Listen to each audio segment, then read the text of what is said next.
وذرياته وأهل بيته وملة علماء أهل سنتي ومرشدي الله. أما بعد فأعوذ بالله من الشيطان الرجيم. بسم الله الرحمن الرحيم. قال الله تبارك وتعالى في شأن حبيبه في القرآن المجيد والفرقان الحميد: إن الله وملائكته يصلون على النبي يا أيها الذين آمنوا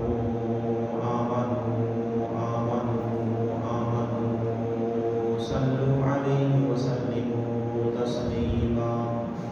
الصلاة والسلام عليك يا سيدي يا رسول الله وعلى آلك وصحابك يا سيدي يا حبيب الله. الصلاة والسلام عليك يا سيدي يا نبي الله وعلى آلك وصحابك يا سيدي يا سيدي يا رسول الله.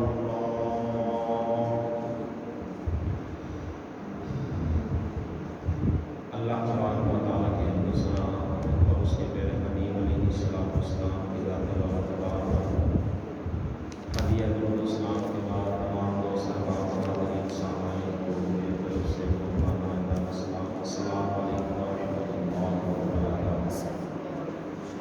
اللہ تبارک و تعالیٰ کا لاکھ اور کروڑ شکر سلام کے اس مالک کائنات کا کہ جس نے ہمیں زندگی میں ایک بار پھر جمعہ مبارک کے دن کی نعمت سے سرفراز فرمایا. اللہ تعالیٰ ہمیں اس دن کی قدر کرنے کی توفیق عطا فرمائے. اللہ تبارک و تعالیٰ ہمیں جمعہ مبارک کے دن خوب نیکیاں کرنے کی توفیق عطا فرمائے. آمین بجاہ نبی کریم صلی اللہ علیہ وآلہ وسلم. جمعہ کے دن نبی مکرم نور مجسم شاہ بنی آدم رسول محتشم شافی امم صلی اللہ علیہ وسلم کی ذات پر درود و سلام پڑھنے کے بے شمار برکات ہیں. جو جمعہ کا دن نبی کریم علیہ السلام کی ذات پر درود و سلام پڑھتا ہے اللہ تبارک و تعالیٰ اس پر اپنی رحمت نازل فرماتا ہے. اللہ تبارک و تعالیٰ جو قرآن مجید فرقان حمید میں اپنے محبوب علیہ السلام کی ذات پر درود و سلام پڑھنے کا حکم دیا. رب فرماتا ہے ان اللہ و ملائکتہ یصلون علی النبی کہ بے شک رب اور اس کے فرشتے درود بھیجتے ہیں نبی کریم علیہ السلام پر. اور ان اللہ و ملائکتہ یصلون علی النبی یا ایھا الذین آمنوا صلوا علیہ وسلموا تسلیما. اور اے ایمان والو تم بھی خوب درود اور سلام بھیجو. درود کے ساتھ سلام بھیجنے کا حکم ارشاد فرمایا کہ درود بھی بھیجو اور سلام بھی بھیجو. الحمدللہ مسلمان جو ہے وہ درود بھی بھیجتے ہیں اور سلام بھی بھیجتے ہیں. اسی لیے اہل سنت جو ہے کثرت سے یہ درود پاک پڑھتے ہیں الصلاۃ والسلام علیک یا رسول اللہ. یعنی اس میں درود بھی ہے اور سلام بھی ہے. اس کے علاوہ اگر درود ابراہیم پڑھتے ہیں تو بے شک اس میں کوئی شک کی بات نہیں ہے کہ درود ابراہیم سب سے افضل درود ہے. مگر درود ابراہیم جو ہے اگر پڑھتے ہیں تو مکمل آیت پر عمل نہیں ہوتا.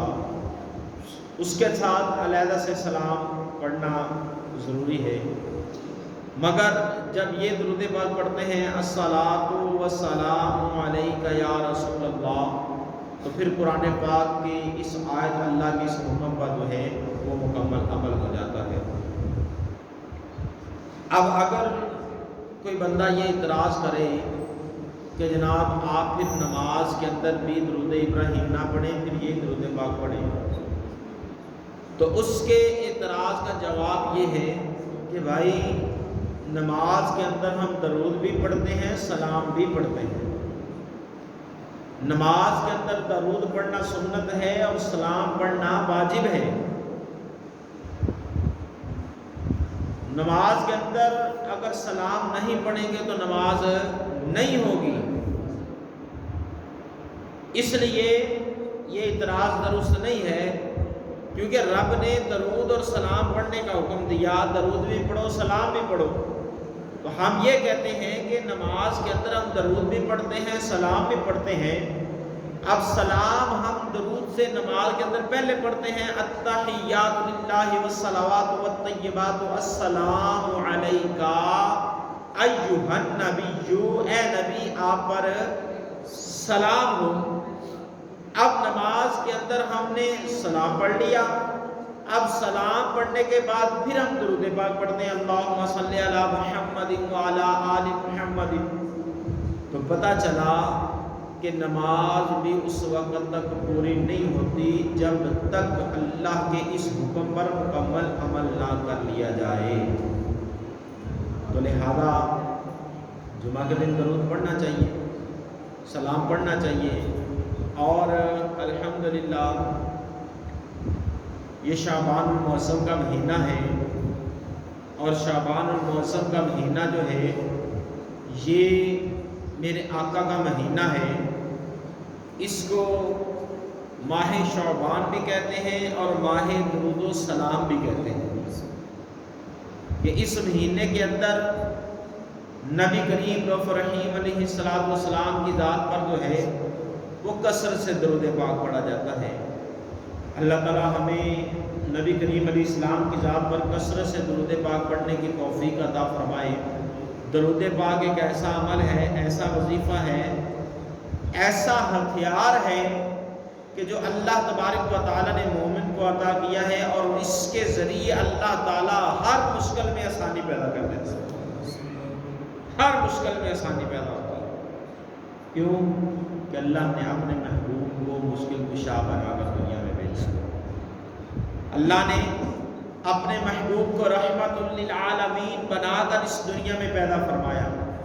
اس لیے جب نبی کریم علیہ السلام کی ذات پر درود اور سلام پڑھتے ہیں تو اللہ تعالیٰ اس رحمت والے نبی کی ذات پر درود پڑھنے کی برکت سے، آپ علیہ السلام کی ذات پر درود پاک پڑھنے کے فیضان سے، آپ علیہ السلام کی ذات پر درود و سلام پڑھنے کی برکت سے اللہ تعالیٰ مشکلوں میں آسانی پیدا فرما دیتا ہے۔ اللہ تبارک و تعالیٰ کے محبوب علیہ السلام نے ارشاد فرمایا، روایت کا مفہوم ہے کہ اللہ تبارک و تعالیٰ نے جنت کے اندر ایک درخت پیدا کیا۔ نہیں، جو بندہ درود پاک پڑھتا ہے اس کے درود پاک پڑھنے کی برکت سے اللہ تعالیٰ جنت میں ایک درخت پیدا کرتا ہے۔ روایت کا مفہوم ہے اس درخت کا پھل جو ہے وہ انار سے بڑا، سیب سے چھوٹا، یا سیب سے بڑا انار سے چھوٹا ہے، اور اس کا ذائقہ جو ہے بہترین شہد سے میٹھا، اور وہ پھل، اس درخت کا وہ پھل اللہ تبارک و تعالی اس شخص کو کھلائے گا کہ جو دنیا کے اندر نبی کریم علیہ السلام کی ذات پر درود و سلام پڑھنے والا ہوگا۔ اور علماء کرام نے تو یہاں تک فرمایا ہے، جو بندہ یہ چاہتا ہے کہ اس کو دنیا کے اندر نبی کریم علیہ السلام کا فیضان ملے، آپ علیہ السلام کے در کی اسے حاضری میسر ہو، مدینہ شریف کی حاضری میسر ہو، خواب کے اندر نبی کریم علیہ السلام کی وہ زیارت کرے، تو فرمایا کہ اس بندے کو چاہیے کہ وہ کثرت سے درود پاک پڑھے۔ کثرت سے درود پاک پڑھنے والے کو مدینے کی حاضری نصیب ہوتی ہے۔ اللہ تبارک و تعالی ہمیں کثرت سے درود پاک پڑھنے کی توفیق عطا فرمائے، آمین۔ بجاہ نبی الامین صلی اللہ علیہ وآلہ وسلم ایک مرتبہ مل کے درود پاک پڑھیے۔ الصلاۃ والسلام علیک یا رسول اللہ وعلی آلک واصحابک یا حبیب اللہ، الصلاۃ والسلام علیک یا نبی اللہ وعلی آلک واصحابک یا نور اللہ۔ شعبان المعظم کا مہینہ جاری و ساری ہے۔ رجب کا مہینہ، شعبان کا مہینہ اور بالخصوص رمضان کا مہینہ جب تشریف لاتا ہے تو ان مہینوں کے اندر لوگ زکوٰۃ ادا کرتے ہیں۔ زکوٰۃ کیوں ضروری ہے اور زکوٰۃ کس شخص پر واجب ہے، اور اللہ رب العزت نے زکوٰۃ ادا کرنے کا کیا حکم ارشاد فرمایا ہے، زکوٰۃ ادا کرنے والے کو کیا فضیلت ملتی ہے اور نہ ادا کرنے والے کے لیے وبال کیا ہے، اس کے متعلق انشاءاللہ آج کچھ بیان کرنے کی سعادت حاصل کروں گا۔ اللہ تبارک و تعالیٰ سے دعا ہے کہ مجھے حق سچ بیان کرنے، آپ کو سننے اور بیان کر کے سن کر اس پر عمل کی توفیق عطا فرمائے۔ اللہ تبارک و تعالیٰ نے قرآن مجید فرقان حمید میں ارشاد فرمایا، وَوَيْلٌ لِّلْمُشْرِكِينَ، خرابی ہے ان کے لیے جنہوں نے شرک کیا، الَّذِينَ لَا يُؤْتُونَ الزَّكَاةَ، اور خرابی ہے ان لوگوں کے لیے جنہوں نے زکوٰۃ ادا نہیں کی۔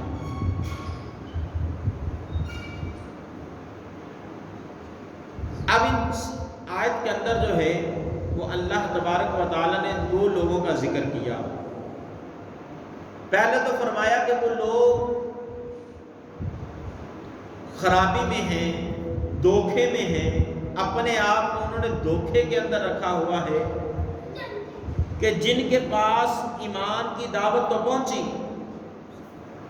جن کے پاس یہ پیغام تو پہنچا کہ مسلمان ہو جاؤ، شرک کو چھوڑ دو، مگر وہ شرک پر اڑے رہے۔ فرمایا کہ ان لوگوں کے لیے خرابی ہے، ان کے لیے آخرت جو ہے وہ خراب ہی خراب ہے، ان کے لیے آخرت میں ٹھکانہ جو ہے وہ جہنم ہے۔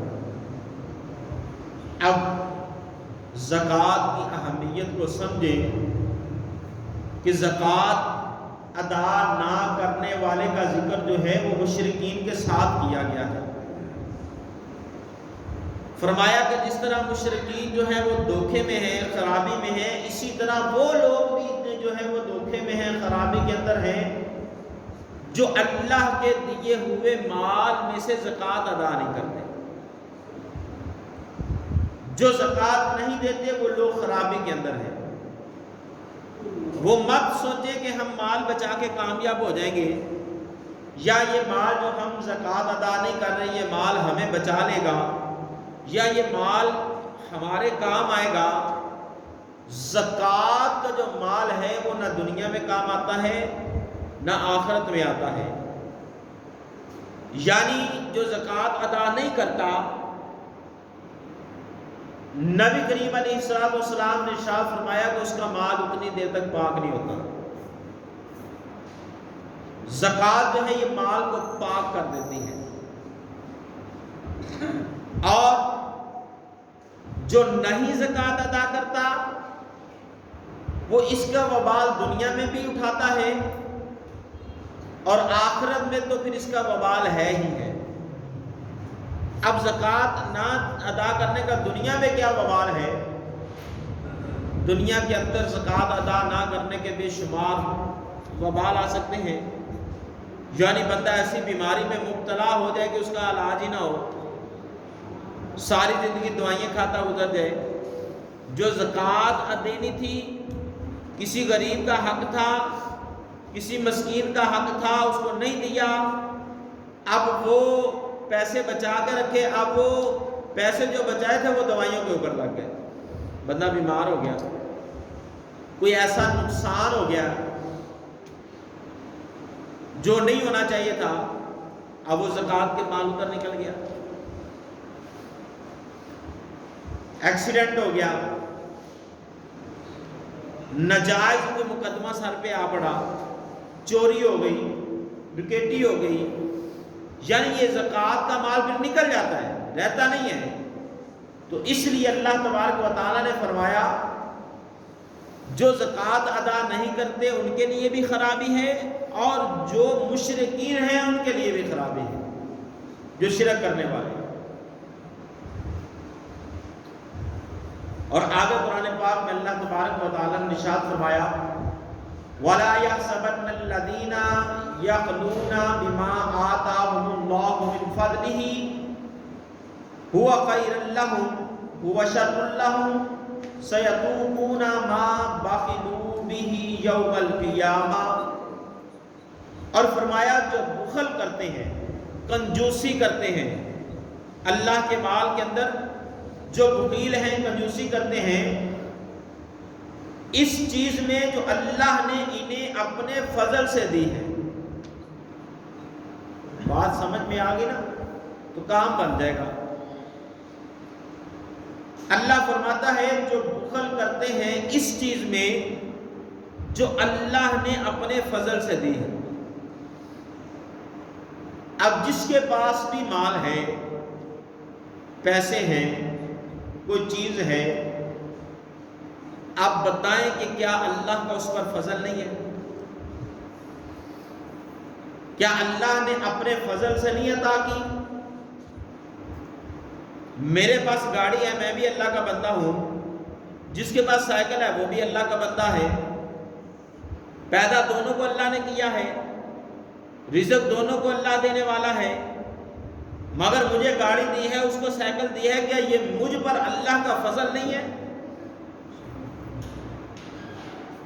جو مال ہمیں مل رہا ہے، جو مال ہمارے پاس جمع ہے، کیا یہ اللہ کا فضل نہیں ہے؟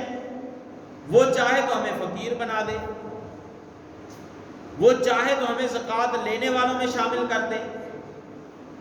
کیا یہ اس کا فضل نہیں ہے کہ اس نے ہمیں زکوٰۃ لینے والوں میں نہیں، دینے والوں میں رکھا ہوا ہے؟ کیا اس کا فضل نہیں ہے کہ اس نے ہمیں فقیر نہیں بنایا، غنی بنایا ہے؟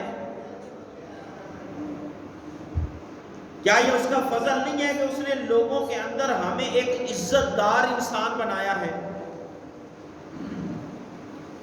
تو فرمایا کہ جو اللہ کے فضل میں اس چیز میں بخل کرے، کنجوسی کرے کہ جو دی بھی اللہ کی ہے اور اللہ کی راہ میں دینے سے کنجوسی کر رہا ہے، فرمایا ہرگز ایسے اپنے لیے اچھا نہ سمجھے، ملا اللہ کے فضل سے ہے۔ اب اللہ حکم فرما رہا ہے کہ میرے دیے ہوئے میں سے جناب زکوٰۃ ادا کرو، اور زکوٰۃ بھی کوئی زیادہ نہیں ہے۔ پتہ نہیں، ہم سمجھتے ہیں کہ زکوٰۃ دیں گے تو پتہ نہیں کتنا مال چلا جائے گا۔ یہ جس کے پاس 1,00,000 روپیہ نا، 1,00,000 روپیہ، اس نے 1,00,000 میں سے اللہ نے 1,00,000 دیا ہے، اور 1,00,000 میں سے 2,500 اللہ کی بارگاہ میں دینا ہے، بس۔ کچھ زیادہ ہے؟ 1,00,000 اللہ نے دیا ہے، اب اس 1,00,000 کے اوپر سال گزر گیا ہے، پڑا ہوا ہے میرے پاس، اب اس کے اوپر زکوٰۃ آ گئی ہے۔ اب حکم یہ ہے کہ اس مال کی زکوٰۃ ادا کی جائے، اس کا 2.5% جو ہے وہ اللہ کی راہ میں دیا جائے، کسی مدرسے کو دیا جائے، کسی غریب کو دیا جائے، کسی مسکین کو دیا جائے، کسی بیوہ کو دیا جائے، کسی بے سہارا کی مدد کی جائے۔ یہ حکم ہے رب کا۔ اور فرمایا جو میرے دیے ہوئے فضل کے، میرے فضل میں کنجوسی کرتا ہے، میرے دیے ہوئے مال میں کنجوسی کرتا ہے، وہ اسے ہرگز اپنے پاس اچھا نہ سمجھے، یہ مت سمجھے کہ یہ اس کے لیے اچھا ہے، اور فرمایا بلکہ ان کے لیے برا ہے۔ یہ قرآن میں رب فرما رہا ہے، رب فرما رہا ہے بل هو شر لهم، بلکہ یہ جو اللہ کے فضل میں بخل کر رہے ہیں، بخیل بن رہے ہیں، کنجوسی کر رہے ہیں، یہ سمجھتے ہیں کہ شاید میں زکوٰۃ ادا کروں گا تو میرا مال کم ہو جائے گا، میں زکوٰۃ دوں گا تو شاید یہ میری محنت کے پیسے ہیں جو میں جناب ہے میں کسی کو دے دوں۔ بعض بات یہ بھی ذہن میں بیٹھ جاتا ہے، اور اکثر کے ذہن میں یہ بیٹھا ہوتا ہے یار یہ مال میں نے محنت کے ساتھ حاصل کیا ہے، دن رات خون پسینہ ایک کر کے میں نے یہ مال حاصل کیا ہے، تو لہذا اپنی محنت کے پیسے کمائی میں کسی کو کیوں دوں؟ میرا بھائی اگر محنت کی وجہ سے ملتا ہوتا نا رزق، محنت کی وجہ سے رزق ملتا ہوتا تو سب سے زیادہ رزق جو ہے، مال جو ہے وہ مزدوروں کے پاس ہوتا۔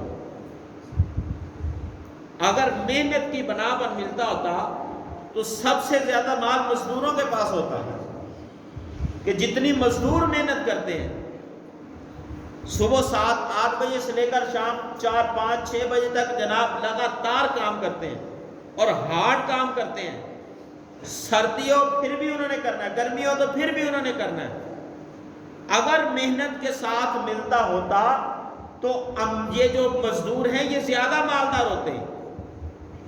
اس سے پتہ چلا کہ محنت کے ساتھ ملتا ہے، مگر اللہ کی عطا جو ہے، وہ فضل جو ہے وہ محنت پر منحصر نہیں ہے، وہ اس کا فضل ہے کہ وہ چاہے مزدور کو جناب دے دے، چاہے جناب مالک کو دے دے، وہ چاہے جسے چاہے عطا فرما دے، یہ اس کا فضل ہے، وہ اپنے فضل سے عطا فرماتا ہے۔ اور فرمایا ہے کہ جو یہ سمجھتے ہیں کہ ہم زکوٰۃ نہیں دیں گے یہ ہمارے لیے اچھا ہوگا، ہمارا مال بچ جائے گا، تو فرمایا یہ ان کے لیے برا ہے۔ اور آگے فرمایا سَيَذُوقُونَ مَا بَخِلُوا بِهِ يَوْمَ الْقِيَامَةِ، فرمایا کہ وہ جس میں بخل کیا تھا، جس چیز میں، جس اللہ کے فضل میں بخل کیا تھا، فرمایا قیامت کے دن ان کے گلے کا طوق بنا ہوگا، ان کے گلے کے اندر طوق بنا ہوگا، ان کے گلے کے اندر وہ پھندا بن کے لٹکا ہوگا۔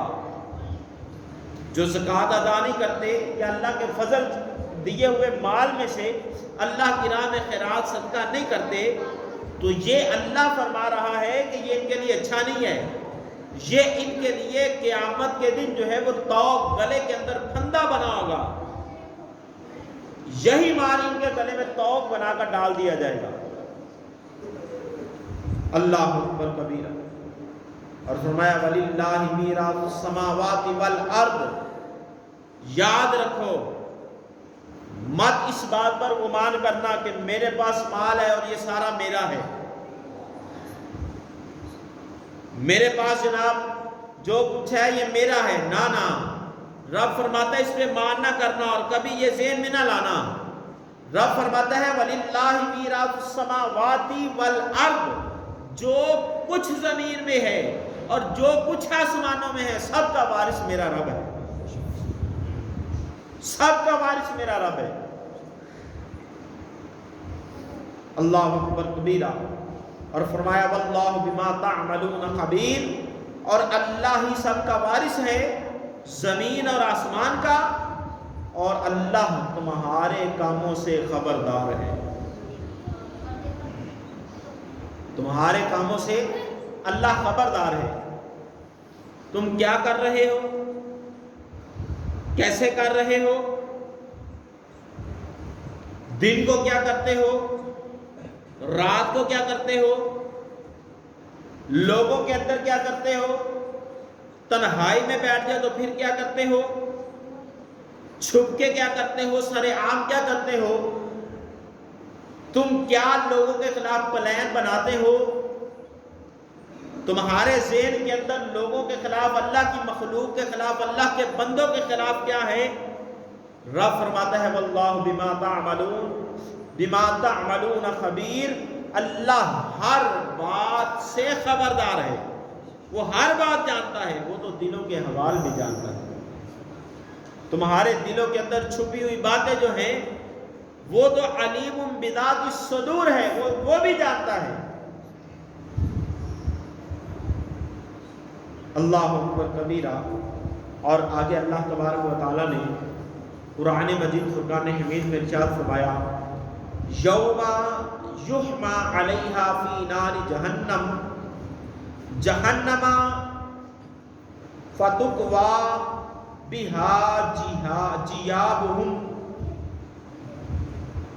اور فرمایا جس دن وہ تپایا جائے گا جہنم کی آگ میں، پھر اس سے داغیں گے ان کی پیشانیاں اور کروٹیں اور پیٹیں۔ اللہ فرما رہا ہے جس دن وہ گرم کیا جائے گا۔ کیا گرم کیا جائے گا؟ مال، جس کو جناب چھپا چھپا کے رکھتے تھے، چھپا چھپا کے، جن درم و دینار کو، پیسوں کو جناب چھپا چھپا کے رکھتے تھے، اللہ کے دیے ہوئے مال سے اللہ کی راہ میں زکوٰۃ نہیں دیتے تھے۔ فرمایا کل قیامت کے دن وہ مال لایا جائے گا، پھر اس کو تپایا جائے گا، گرم کیا جائے گا، آگ کے اوپر سینکا جائے گا۔ جب وہ تپ جائے گا، گرم ہو جائے گا، پھر اس مال کے ساتھ ان کی پیشانیوں کے اوپر تھپے لگائے جائیں گے۔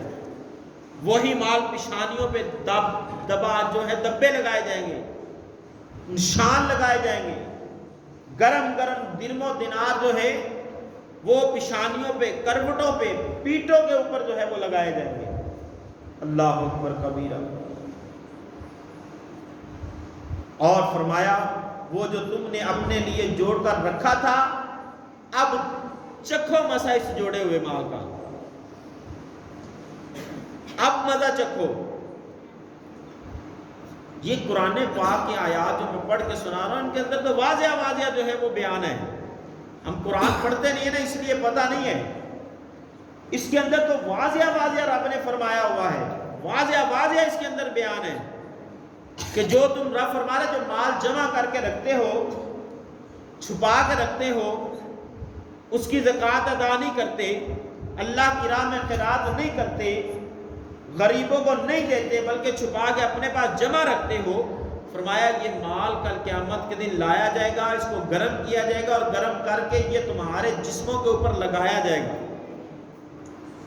آپ سوچیں، تھوڑا غور کریں، جو بندہ زکوٰۃ ادا نہیں کرتا وہ غور کرے کہ یار آج اگر ایک ٹھیپا جو ہے 5 کا وہ گرم کر کے میری ہتھیلی پر رکھا جائے تو جناب میری چیخیں نکل جائیں،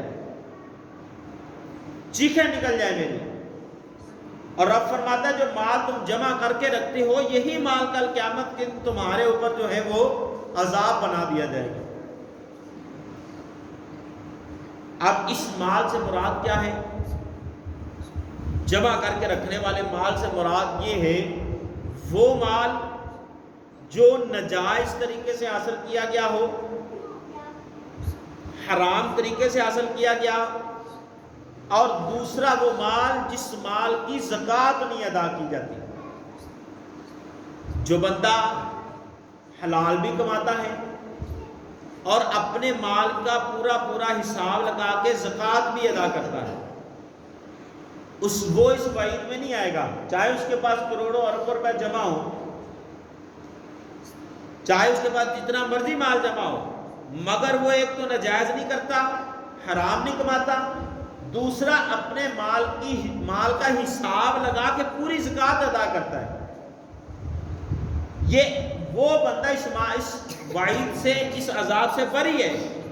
یہ وعید اس شخص کے لیے ہے کہ جس پر رب نے فضل کیا ہے، اپنے فضل سے اس کو مال دیا ہے، مگر وہ رب کے دیے ہوئے میں سے زکوٰۃ ادا نہیں کرتا، بخل کرتا ہے، بخیل ہے۔ فرمایا ایسے بخیلوں کو پھر جو ہے وہ قیامت کے دن لایا جائے گا اور یہ مال ان کے اوپر وبال بنا دیا جائے گا۔ اب زکوٰۃ ہم سمجھتے ہیں کہ زکوٰۃ اس کے پاس، اس پر فرض ہے کہ جس کے پاس پیسے جمع ہیں۔ بعض بات ایسا ہوتا ہے، ایسے بھی لوگ ہیں کہ جن کے پاس بینک بیلنس تو نہیں ہے مگر ان پر پھر بھی زکوٰۃ فرض ہوتی ہے۔ وہ کیسے زکوٰۃ فرض ہوتی ہے؟ اس نے کوئی کمیٹی پائی ڈالی ہوتی ہے، اب وہ کمیٹی ڈالی ہوئی تو جناب وہ سال گزر گیا، اس کے پاس پیسے جو ہے وہ زکوٰۃ کی مقدار سے بڑھ گئے ہیں، اب وہ کمیٹی نکلی اس کی 2 سال بعد، اب وہ جو اس کے زکوٰۃ کمیٹی کے اوپر جو ہے وہ زکوٰۃ بنتی ہے، اب زکوٰۃ کا نصاب کیا ہے؟ ایک آپ کو آسان معنوں میں سمجھا دیتا ہوں۔ ہر اس شخص پر زکوٰۃ فرض ہے جس کے پاس 7 تولے سونا ہو یا 7 تولے سونا کے مالیت کے پیسے ہوں، سونا نہیں ہے مگر اس کے پاس اتنے پیسے ہیں، یا پھر 52.5 تولے چاندی جس کے پاس ہو، یا 52.5 تولے چاندی کی مقدار جس کے پاس پیسے ہوں۔ ضروری نہیں ہے کہ سونا اور چاندی ہو پھر ہی زکوٰۃ فرض ہے، نہیں، اتنی مقدار میں کس کے پاس پیسے ہوں تو اس کے اوپر بھی زکوٰۃ فرض ہے۔ مثلا کسی کے پاس تقریباً 52.5 تولے چاندی ایک اندازے کے مطابق 70-75 ہزار روپے کی بنتی ہے، تو جس کے پاس 70-75 ہزار روپیہ پڑا ہوا ہے یا گھر میں اضافی سامان پڑا ہوا ہے، اس کے تھوڑے تھوڑے پیسے ملائیں تو اتنا بن جاتا ہے، تو اس کے اوپر زکوٰۃ فرض ہے۔ یا کسی نے یوں سمجھے کہ اتنی کمیٹی ڈالی ہوئی ہے اور اس کمیٹی کو سال گزر گیا ہے، اب اس پر زکوٰۃ فرض ہے۔ اب زکوٰۃ کتنی ہے وہ میں نے آپ کو بتا دیا کہ 1 لاکھ کے اوپر 2500 روپیہ، 1 لاکھ کے اوپر 2500 روپیہ زکوٰۃ بنتی ہے۔ اب وہ 2500 زکوٰۃ جو ہے وہ ہر جو ہے وہ مالدار پر فرض ہے۔ میں نے آپ کو بتا دیا، اس طرح ہر بندہ اپنا حساب لگا سکتا ہے کہ میرے پاس اتنا مال ہے، میری اتنی زکوٰۃ بنتی ہے، اب وہ زکوٰۃ میں نے ادا کر لی ہے۔ اب زکوٰۃ ادا کرنے کا ایک آسان سا طریقہ آپ کو بتا دیتا ہوں۔ مثلا کسی کے پاس پیسے نہیں ہیں، کسی کے پاس پلاٹ ہے، اس نے بیچنے کے لیے لیا ہوا ہے، اب اس پلاٹ پر بھی زکوٰۃ ہے۔ ہاں، جو پلاٹ جگہ اپنے استعمال کے لیے لی ہے اس پر زکوٰۃ نہیں ہے، جو بیچنے کے لیے پراپرٹی لی ہے اس پر زکوٰۃ بنتی ہے۔ جتنی اس کی مالیت ہے اس کا حساب لگا کے فی لاکھ 2500 کے حساب سے جتنے لاکھ کی ہے اتنے وہ حساب لگا کے زکوٰۃ ادا کی جائے گی۔